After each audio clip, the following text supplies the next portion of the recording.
But then you look at guys like Terrence Crawford, who lives in the gym, but still had big gaps, and it was because of this business problem or issue with different promoters and switching camps. And the guy was always in shape. The guy was always living in the gym. The guy could have fought. He could have been old school where he fought every other month, like some of the older fighters. But unfortunately, the business would not allow for that.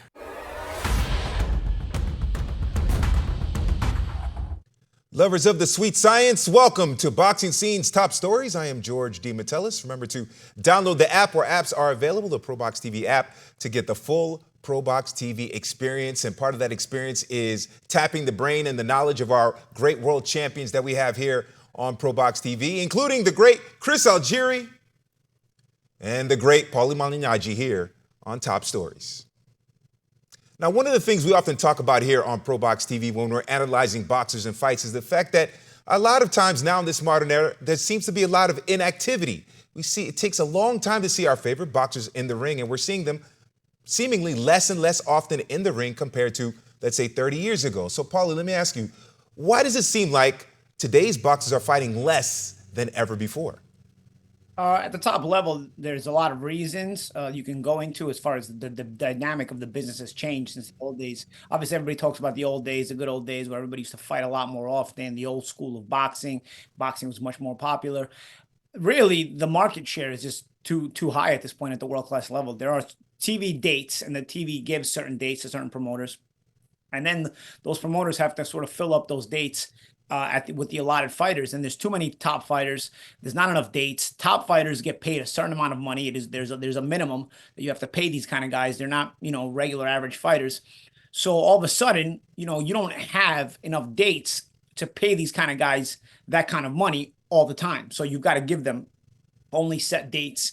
Whatever amount of dates there are during the year. And then, you may be a major top fighter, a superstar fighter in your stable, but then there might be another one or two superstar fighters in that stable. And so, again, the dates have to be split apart, and you can't fight that often. Not to mention, when these guys do make this kind of money, they kind of take time off. They're, a lot of times guys don't stay in the gym. It's not all of them. Obviously, some guys do stay in the gym.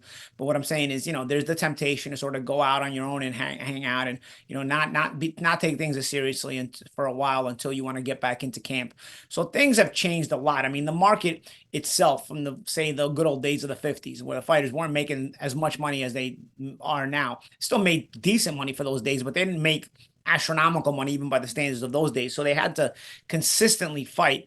And so they did consistently fight, but also the dates were more affordable. It was more affordable to pay them because they weren't making all this crazy amount of money. So the market in general for me has contributed a lot to the change in the business plan and also the mindset of the fighters.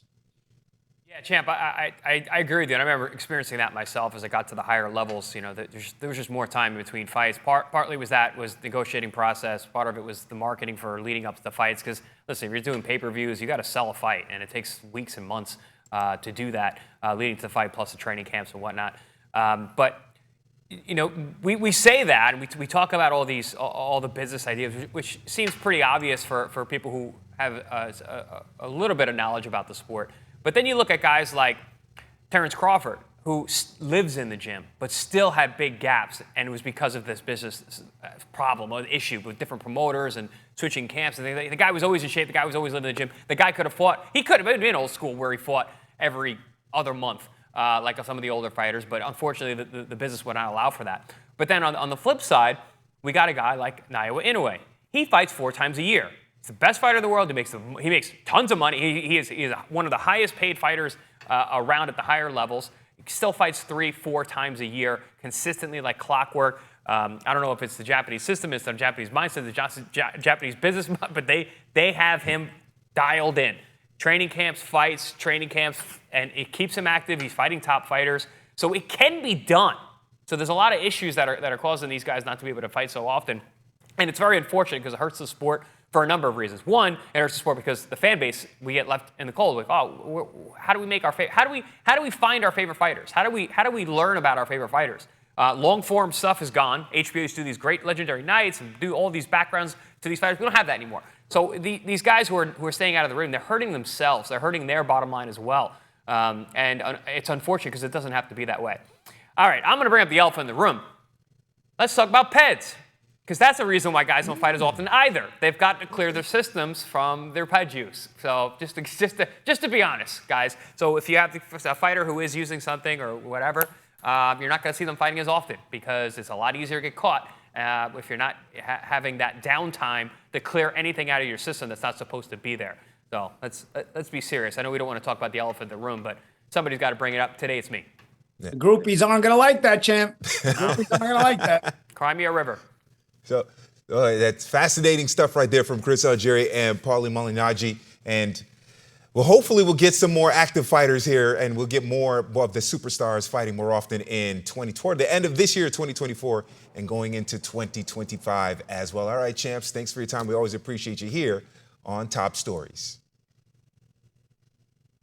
And we'd like to remind you, scan the QR code, like and subscribe to our YouTube channel, and download the ProBox TV app, where apps are available to get the best live fight series in all of boxing. Another one coming up September 11th, Wednesday Night Fights. And then 3 days after that, Edgar Berlanga will look to dethrone Canelo Alvarez September 14th in Vegas. And immediately after that fight, big fight breakdown here on ProBox TV. You'll get the thoughts of the champs, and we want to hear your comments. So check us out on Big Fight Breakdown after the Canelo Berlanga fight. I'm George DiMatteis. This is Boxing Scene's Top Stories.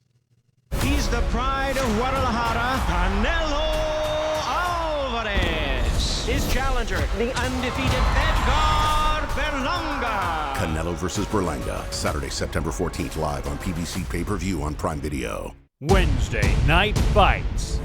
Coming up on your next Wednesday Night Fights, September 11th, Lester Martinez takes on Joshawn Showtime James. For more ProBox TV, scan the QR code on the screen or go to the App Store and Google Play. ProBox TV, your boxing channel.